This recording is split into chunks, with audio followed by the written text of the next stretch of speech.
In 1969, the United States Printing Office issued a 400-page publication entitled UFOs and Related Subjects, an Annotated Bibliography. The author was the senior bibliographer for the Library of Congress, Miss Lynn E. Cateau. During her research, she read over 1,000 articles, books, and other literature. She summarizes her findings in the preface of the bibliography. A large part of the available UFO literature is closely linked with mysticism and the metaphysical. It deals with subjects like mental telepathy, automatic writing, and invisible entities, as well as phenomena like poltergeist manifestations and possession. Many of the UFO reports now being published in the popular press recount alleged incidents that are strikingly similar to demonic possession and psychic phenomenon that have long been known to theologians and parapsychologists. This document was compiled for the United States Air Force and is now in the Library of Congress.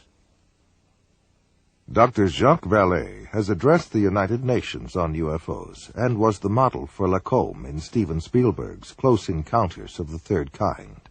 He is the author of 8 books on UFOs and has been widely recognized as the premier investigating scientist in the realm of UFO research.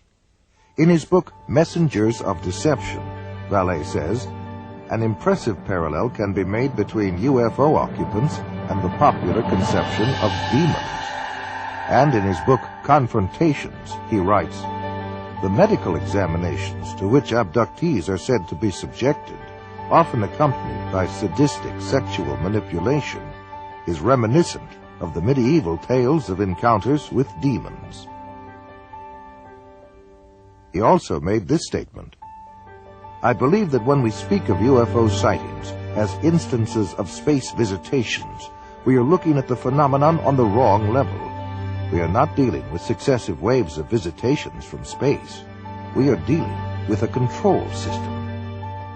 And he states, UFOs are the means through which man's concepts are being rearranged.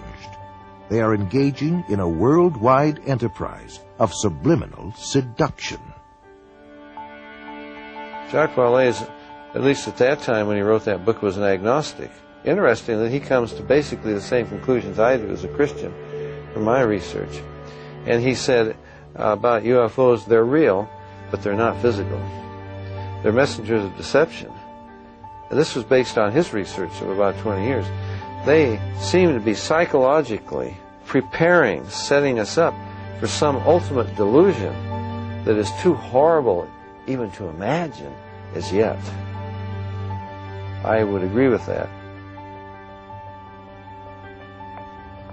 Dr. I.D.E. Thomas is one of a long line of Welsh preachers. He is currently the senior pastor at the First Baptist Church of Maywood, California, and has authored several books which have enjoyed wide circulation.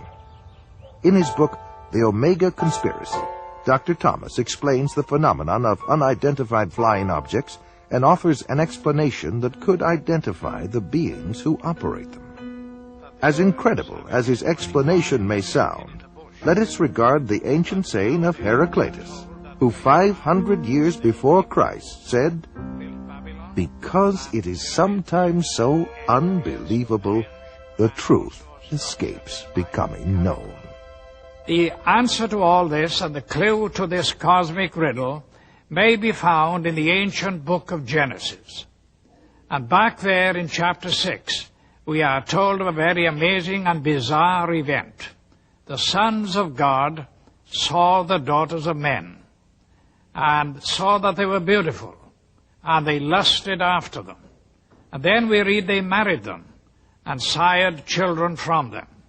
For the past 1,500 years, most scholars, including evangelical scholars, have interpreted the sons of God as the good sons of Seth, and the daughters of men as the wicked daughters of Cain. They've adopted that interpretation because the other one is so bizarre and outlandish.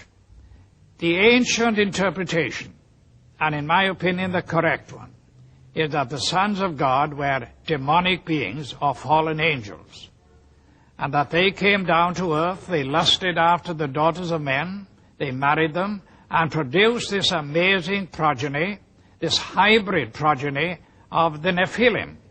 And the very word Nephilim does not mean giants. It comes from the root Nephal, fallen ones.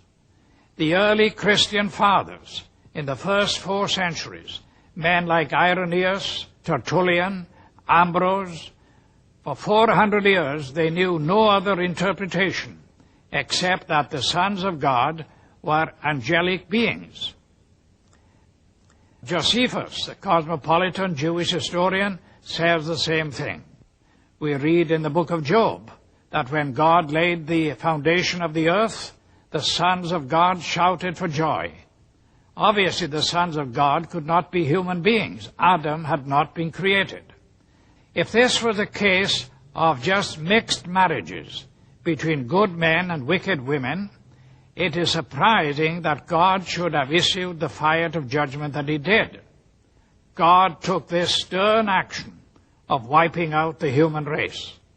Now, the only family that were left intact in order to re-establish, repopulate the new world was the family of Noah. Noah, we are told, was perfect in his generations. The word perfect does not mean, in this case, morally perfect, because we know from the story of Noah, and especially what happened after the flood, that Noah was not perfect. What it means is like a lamb for the paschal sacrifice, that lamb had to be without blemish, physically pure, without blemish. So it seems was the case of Noah, the only family that remained uncontaminated from these strange beings that appeared from space. The only line that was pure and clean from God's standpoint to start a new world and a new civilization. Jesus said, as in the days of Noah, so in the days of the coming of the Son of Man. Of all the patriarchs and prophets of the Old Testament, the key to prophecy above all others is Noah. And something happened in the days of Noah that was a distinctive characteristic of Noah's time that didn't happen before or after. Wars and famines and pestilences and natural disasters have always happened. But something happened in the days of Noah, and the most sinister and bizarre of all the things that happened was this intermarriage between the angelic race and the human race. And of course the mastermind behind it all was another angel, a fallen angel, Lucifer. Now we believe that as they came in those days, we may very well be on the edge of another invasion from outer space, that Satan will once again make another attempt, maybe the final assault on the human race, in order to wean men and women away from the worship of God. He has tried before, he will inevitably try again. And by seducing the human race, by sending these so-called entities from space, demonic beings, he will try to get people all over the world to worship him and to deprive God of the worship that is due to him. Fortunately, we know what the end result is going to be. But this final or omega assault that will come at the end of time may trigger the coming back of Jesus Christ to rescue his own. Satan has failed before, and the Bible predicts he will fail again. We are told quite emphatically in God's Word that the kingdoms of this world shall become the kingdom of our God and of his Christ. Satan will make the attempt, but our God, greater is he that is in you than he that is in the world.